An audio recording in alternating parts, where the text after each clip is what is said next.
Պատմական իրողություն ապարանում Զվարթնոց օդանավակայանի, մարզահամերգային համալիրի եւ բազմաթիվ այլ հռչակավոր շենքերի ճարտարապետ Արթուր Թարխանյանի թոռան նախագծով այս քաղաքում հսկա նախադեպը չունեցող եւ մեծ հնարավորություններով զբոսայգի է կառուցվում։ Սա դառնալու է ապարանի նորագույն պատմության մեծագույն իրողություններից մեկը, իսկ ամենալավն այն է, որ աշխատանքներն արդեն սկսված են եւ դրանք ամենօրյա հետեւողականությամբ վերահսկում է համայնքապետ Կարեն Եղիազարյանը։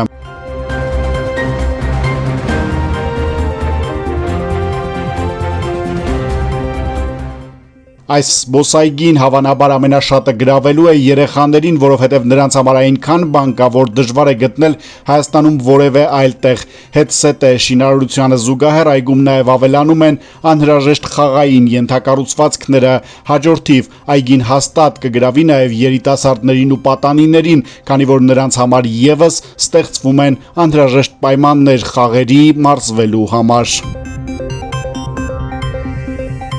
Այս նախագիծը Եղիազարյանի համար առանցքային է, քանի որ անձամբ է ցանկացել, որ համայնքապետարանի շենքի ետնամասը հանրային խորդանոցից վերածվի հասարակական բարեկարգ միջավայրի։